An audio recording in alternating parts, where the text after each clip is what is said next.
Hey everyone, welcome back here again to our little world soul to soul, the world where we feel each and every emotions together with our ongoing novel Will You Ever Be Mine।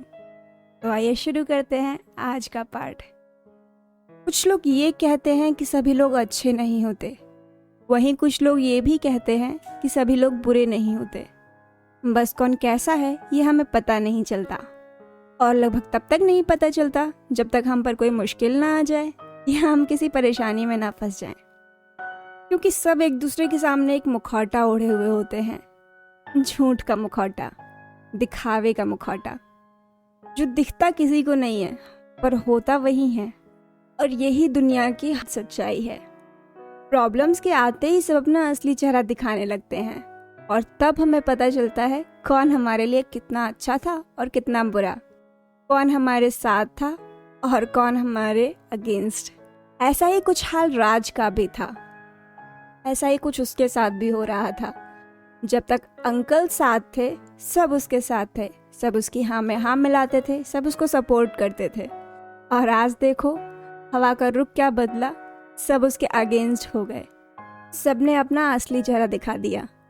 वहाँ board meetings में बैठे सारे members जो अभी तक राज का support करते थे, उसका साथ देते थे, उसकी वाहवाही करते थे, वो लोग अंकल का साथ छोड़ते ही ऐसे उसके विरोधी हो गए मानो वो वहाँ खड़ा रहना डिजर्व ही नहीं करता हो। उफ, बेचारा राज सबको देख के परेशान हो गया। उसको समझ ही नहीं आ रहा था अब वहाँ किया क्या जाए। जहाँ सब लोग उसके विरोध में खड़े थे, उसके अगेंस्ट बोल रहे थे, वहीं बोर्ड मेंबर्स में बैठा एक शख्स उन सब की बातों को सुन रहा था, पर उस पे उन बातों का कोई असर नहीं हो रहा था। उल्टा वो तो अपनी बेबस भरी नजरों से बस राज को देख रहा था, कुछ भी करके उसकी मदद करना चाहता था। वो भी यश की कंपनी बचाना चाहता था, आवाज उठाना चाहता था। पर उस अकेले की आवाज उस पूरी भीड़ में सुनने वाला था कौन? वो भी तब जब वो सबकी मेन वजह वहीं सामने हेड चेयर पे बैठा हो। तो वो कोई और नहीं, मिस्टर अनिल शर्मा थे, यशराज के पुराने दोस्त और सिंथल के फादर। वो बचपन से ही जानते थे कि ओंकार का नेचर कैसा है और वो उसका व्यवहार यश के साथ कैसा है, उन दोनों की आपस में बनती कैसे है, क्यों नहीं बनती है, वो सब जानते थे। और वो जानते भी क्यों नहीं, आखिर बचपन से ही उन्होंने उन दोनों भाइयों को करीब से जो देखा है। बस यही कुछ वजह थी कि वो ओंकार को पसंद नहीं करते थे, और कुछ भी करके यहाँ भी राज की मदद करना चाहते थे। वो चाहते थे कि वो पोजीशन राज के पास वापस आ जाए, क्योंकि वो उनके दोस्त यश की थी और वो उसके लिए कुछ भी करना पड़ता वो करना चाहते थे। और इसी के लिए वो कुछ तरीका भी ढूंढ रहे थे, पर उनको कुछ समझ ही नहीं आ रहा था कि क्या किया जा सकता है यहाँ पे। और तब अनिल शर्मा ने राज को अपने साथ लिया और लॉयर से कंसल्ट करने चले गए, इस होप में कि शायद कोई रास्ता निकल आए। मिस्टर शर्मा और राज लॉयर के केबिन में। मिस्टर शर्मा, यार कोई तो तरीका होगा जो ओंकार को रोक सके, कुछ तो सोचो, कुछ तो बताओ। हम ऐसे तो नहीं हाथ पे हाथ धरे बैठ सकते ना, कुछ तो करना होगा, नहीं तो वो ऐसे ही सब कुछ ले जाएगा। सर एक तरीका है, अगर आप दोनों इस बात के लिए एग्री कर जाएं तो। मिस्टर शर्मा जो कि अभी तक टेंशन के मारे पूरे ऑफिस के चक्कर लगा रहे थे, ये सुनते ही वो लॉयर की टेबल के पास आ जाते हैं और फोर्सफुली हाथ टेबल पर रखते हुए पूछते हैं, जल्दी बताओ क्या तरीका है, या फिर तुम्हें एक्स्ट्रा चार्ज चाहिए ये सब बताने के लिए? लॉयर हंसते हुए बोलता है, नहीं सर ऐसा कुछ नहीं है। तो मैं ये सोच रहा था कि सर क्यों नहीं आप राज सर और अपनी बेटी मिस सिंथल की शादी करा देते, शेयर्स मर्ज हो जाएंगे, और इतने सारे मेंबर्स में से अगर एक दो भी आपकी साइड आ गए तो हम कंपनी को वापस रिक्लेम कर सकते हैं। बात मिस्टर शर्मा की समझ में आ तो गई थी, पर फिर वो बोलते हैं, तो इन सब के लिए शादी कराने की क्या ज़रूरत है, ये तो हम लोग वैसे भी कर सकते हैं ना। मिस्टर शर्मा की बात लॉयर के समझ में आ गई, तो वो अपना तर्क रखते हुए कहता है, जी सर बिल्कुल कर सकते हैं, पर मेरे ऑप्शन से 2 बेनिफिट है। मिस्टर शर्मा कहते हैं, और वो क्या? तब लॉयर बोलता है, सर पहला जो कि हमारा मेन मोटिव है, कंपनी वापस लेना, वो हो जाएगा, और दूसरा फ्यूचर प्लान है। अगर ओंकार सिन्हा पर्सनल प्रॉपर्टी और वेल्थ पर अटैक करता है या कोशिश करता है जो कि इनहेरिटेज में मिली है, तो सिन्हा मैम का नाम वहाँ उस जगह उस प्रॉपर्टी को सिक्योर करेगा, सिक्योरिटी देगा। आई होप मैं आपको समझा पा रहा हूँ, क्योंकि अगर हम सिर्फ राज सर के साथ अपने शेयर्स मर्ज करते हैं तो उससे बिजनेस तो सिक्योर हो जाएगा कुछ टाइम तक के लिए, पर उसके बाद क्या? अगर ओंकार सिन्हा पर्सनल प्रॉपर्टी पे अटैक करता है तो वहाँ हम लोग क्या करेंगे? तो हमारा ये शादी का प्लान जो है ये बैकअप सिक्योरिटी देगा, और इससे मुझे नहीं लगता कि किसी को कोई नुकसान भी है। ये शादी बेटर ऑप्शन है शायद अभी के लिए, इसलिए मुझे लगता है कि शादी कराना उससे बेटर ऑप्शन है, अगर आपको या मैम और राज सर को कोई प्रॉब्लम ना हो तो।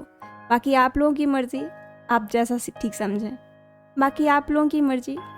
ठीक समझें। बस जो डिसीज़न हो वो मुझे बता दीजिएगा, तो हम लोग उसी के हिसाब से एक्शन लेंगे। मिस्टर शर्मा को लॉयर का ओपिनियन समझ तो आ जाता है और उनको ये आइडिया पसंद भी आता है, लेकिन वो इस बात पे कंफर्म नहीं थे, तो वो कंफर्मेशन के लिए पूछते हैं, क्या आपको लगता है ये आइडिया काम करेगा? मिस्टर शर्मा के क्वेश्चन में डाउट था, तो लॉयर तुरंत एग्री करते हुए बोलता है, जी हाँ सर, बिल्कुल करेगा। मिस्टर शर्मा लॉयर का कंफर्मेशन पाने के बाद राज की तरफ देखते हैं। राज, तुम्हें कोई प्रॉब्लम तो नहीं है इस शादी से?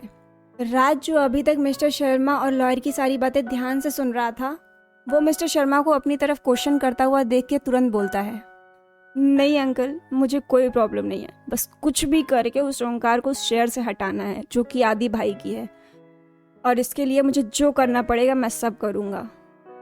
बस एक प्रॉब्लम है, अगर हो सके तो आप प्लीज़ सिंथल से बात कर लीजिएगा, उसकी हाँ ज़रूरी है। उससे पूछिएगा कहीं उसे कोई प्रॉब्लम तो नहीं है, क्योंकि उसे कोई प्रॉब्लम नहीं होनी चाहिए, बाकी तो सब ठीक ही है। राज की कंफर्मेशन पाने के बाद मिस्टर शर्मा बोलते हैं, उसकी चिंता तुम मत करो, मैं उससे बात कर लूँगा, उसे कोई प्रॉब्लम नहीं होगी, तुम बस शादी की प्रिपरेशन करो, शादी 1 हफ्ते बाद होगी। जी अंकल। सारे डिस्कशन मिस्टर शर्मा के फाइनल डिसीजन पे ख़त्म हो गई और दोनों अपने अपने घर लौट गए, राज अपने घर और मिस्टर शर्मा अपने घर। यूं तो मिस्टर शर्मा के लिए ऑफिस से घर तक का सफ़र कुछ ज़्यादा नहीं था, पर उन्हें आज का सफ़र कुछ ज़्यादा ही लग रहा था, क्योंकि उनके दिमाग में बहुत कुछ चल रहा था। जैसे उन्होंने बिना सिंथल और शीतल के पूछे सिंथल की शादी फिक्स कर दी। अगर सिंथल को प्रॉब्लम हुई तो, उसने ऑब्जेक्शन किया तो, या उसने उनकी बात नहीं मानी तो, और अगर वो मान भी गई तो शीतल ने मना कर दिया तो, अगर शीतल ने कहा कि राज टेम्परेरी ओनर है और फिर उसके फ्यूचर का क्या होगा, तो बहुत सारी उलझनें थी और वो इन्हीं सब से लड़ते, इनसे जूझते अपने घर पहुंच जाते हैं। और घर पहुंचने के बाद तुरंत ही वो अपनी वाइफ और अपनी बेटी को आवाज़ लगाकर नीचे बुलाते हैं, शीतल, सिंथल, कहाँ हो आप दोनों? प्लीज़ नीचे आओ ना, मुझे आप दोनों से कुछ बात करनी है, इम्पॉर्टेंट है। शीतल और सिंथल दोनों अपने अपने रूम में थी, और जब वो मिस्टर शर्मा की नीचे आवाज़ सुनती हैं तो दोनों अपने रूम से बाहर आती हैं। दोनों मिस्टर शर्मा का फेस ऑब्जर्व करती हैं, तो उनसे उनकी परेशानी की वजह पूछती हैं। मिसेस शर्मा, आज आप इतना लेट कैसे हो गए? आज तो आपकी मीटिंग थी ना, कुछ हुआ क्या वहाँ पे? कोई प्रॉब्लम तो नहीं है ना? जब मिस्टर शर्मा शीतल की कंसर्न वॉइस सुनते हैं तो उसे ऑफिस में जो कुछ भी हुआ वो सब बता देते हैं, जिसे सुनने के बाद उन दोनों माँ बेटी का चेहरा भी बिल्कुल मिस्टर शर्मा जैसे हो गया था। मिसेस शर्मा, ब्लडी ओंकार, पहले ही पता था कितना चीप है, पर इतना नहीं जानती थी कि वो इतना गिर जाएगा। खैर, अब राज क्या करेगा? क्या सोचा है उसने? कैसे निपटेगा उससे? मिस्टर शर्मा कहते हैं, वो बेचारा तो खुद अभी परेशान है, मैं क्या कैसे कहूँ कि वो कैसे निपटेगा, बस झेल रहा है सब। मिस्टर शर्मा अपनी बेटी सिंथल को साइड में बैठा हुआ देखते हैं तो उसको बुलाकर अपनी तरफ पूछते हैं, सिंथल? जी पापा। सिंथल और शीतल, अगर आप दोनों को मौका मिले कि आप आदि और राज की मदद करो तो क्या आप दोनों करोगी उनकी हेल्प? शीतल कहती है, क्यों नहीं करूँगी, आखिर यश भाई साहब आपके बचपन के दोस्त थे, कितने भले इंसान थे वो। भगवान भले इंसान के साथ पता नहीं ऐसा क्यों करता है। आप बताइए तो क्या करना है, हम ज़रूर करेंगे उसकी मदद। हाँ पापा, हम बिल्कुल करेंगे और करना सही भी होगा। अभी आदि भी नहीं है और अंकल भी हॉस्पिटल में है। ऐसे में अगर हम हेल्प नहीं करेंगे तो कौन करेगा? हम ज़रूर करेंगे। दोनों की हामी सुनने के बाद मिस्टर शर्मा उम्मीद से बोलते हैं, मुझे आप दोनों से यही उम्मीद थी बेटा। अब अगर मैं आपको बताऊं कि मैंने बिना आपसे पूछे हेल्प करने के लिए एक बहुत बड़ा डिसीज़न ले लिया है जिसमें मुझे आप दोनों की मदद की ज़रूरत है, क्या आप दोनों दोगे मेरा साथ? बेटा सिंथल, तुम बताओ, दोगी मेरा साथ? ज़रूरी था ये, इसलिए मैंने ये किया, क्योंकि अगर ज़रूरी नहीं होता तो आपके पापा ऐसा कोई फ़ैसला नहीं लेते बिना आपसे पूछे। मानती हो ना ये बात? जी पापा, मैं जानती हूँ आप कभी कोई गलत डिसीज़न नहीं लेंगे। और रही बात यश अंकल के बिजनेस मैटर की, तो आप बिल्कुल निश्चिंत रहिए, मैं आपके हर डिसीज़न में आपका साथ दूंगी। आप बस बताइए मुझे क्या करना है, क्या डिसाइड किया है आपने? मिस्टर शर्मा लंबी सांस भरते हुए बोलते हैं, जैसा कि आप दोनों जानती हो, सिन्हा एम्पायर्स में अपने शेयर्स कुल 23% हैं और राज के अब 25.5% बचे हैं, कुछ वो ब्रेक डाउन होने के बाद।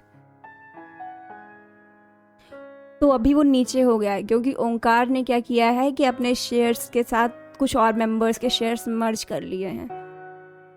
तो आदि और राज की हेल्प करने के लिए, बिजनेस को बचाने के लिए, मैंने और राज ने आज लॉयर से मीटिंग की थी और उसने कहा है कि बिजनेस वापस लेने का सिर्फ एक ही तरीका है, आदि के शेयर्स को ओंकार से ज़्यादा करने होंगे और ये करने का बस एक ही रास्ता है। शीतल कहती है, और वो क्या है?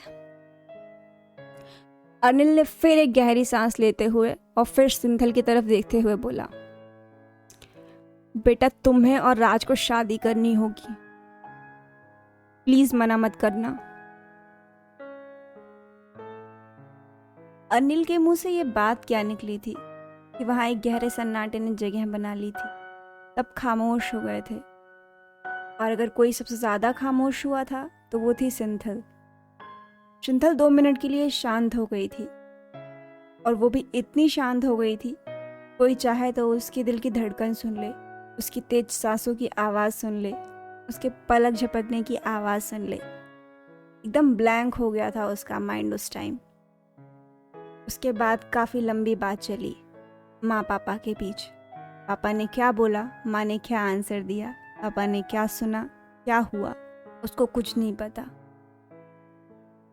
उन सब के होठ हिल रहे थे पर सिंथल को कुछ समझ नहीं आ रहा था, उसको कुछ सुनाई नहीं दे रहा था, मानो वो किसी और ही जोन में चली गई हो।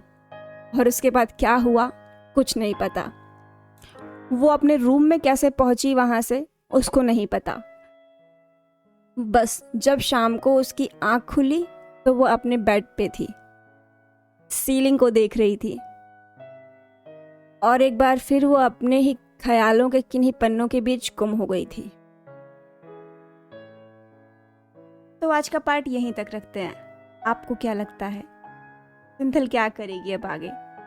कि पापा ने बिना उससे पूछे इतना बड़ा फैसला ले तो लिया, क्या वो हाँ करेगी या साफ साफ मना कर देगी, या फिर वो अपने पापा के अगेंस्ट चली जाएगी एकदम? आखिर उसकी भी कुछ फीलिंग्स है आदि के लिए। हाँ, उसे बचपन में नहीं पता था वो सब, लेकिन अब तो वो जानती है ना।